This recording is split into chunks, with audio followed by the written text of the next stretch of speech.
Hey y'all, so follow us on our journey as we remodel every single room in this house. Stay tuned, it's gonna be good.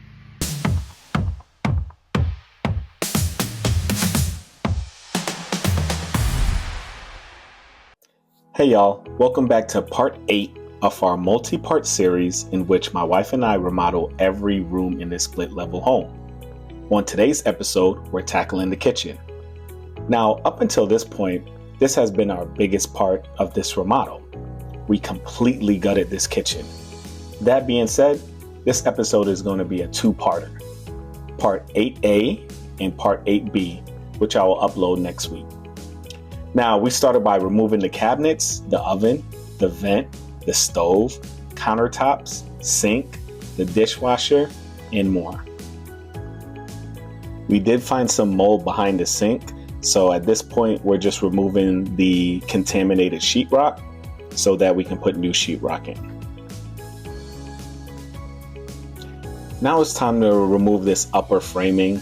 This was kind of put in place because the cabinets were small and they didn't want the cabinets to reach the ceiling because then no one would be able to reach them without a ladder. So, we're going to put in actually bigger cabinets that will hold more stuff and just more modernized and, look better.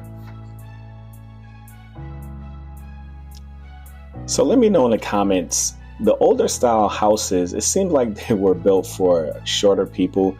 We've done many remodels in which we took out toilets that it seemed like the toilets were so small that they were meant for toddlers, but they were in the master bathrooms. So we know that these toilets were for adults.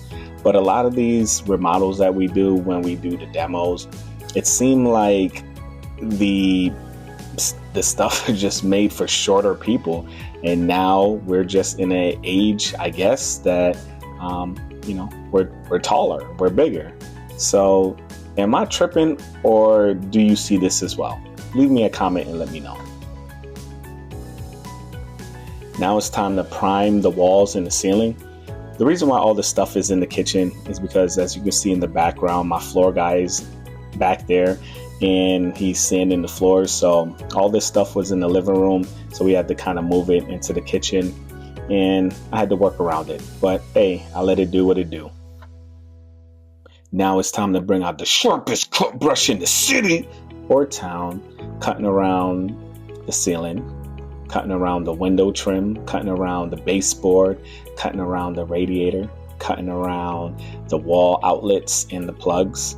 Again, you want to cut because you want to make things easier and not harder. So when it comes to rolling, you don't get any of the color that you're using on the wall and get any on the ceiling, because then you'll have to go back on the ceiling and roll it again, or cut it in, or brush it, which again is working counterproductive. Now, as you can see, my wife is removing the floor. She's demoing the floor. Now, when we first had a conversation about the floor, we decided that we were going to leave this floor because it wasn't bad. There were, a few chips and a few cracks, but they were over by where the sink is, and we knew that we're going to put cabinets there to cover it. But after looking at it, we decided that it probably would be better if we remove the floor and put down a new floor. So as you can see, that's what we're doing. Now, in this clip, you're seeing that she's putting down the Schluter membrane on the floor. This helps with making sure that the tile does not move.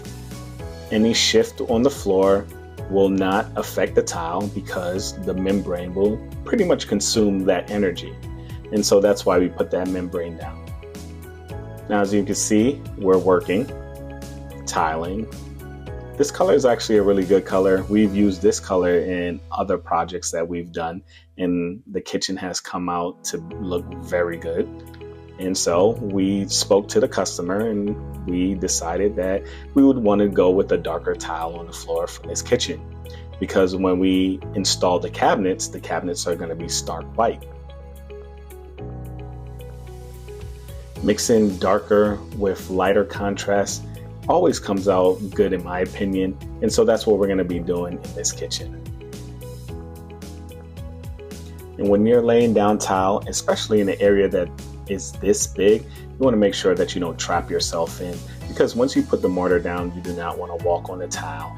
As you can see, I am walking on the tile because this is the next day. So the tile that I'm actually walking on is already dried. So, it's good.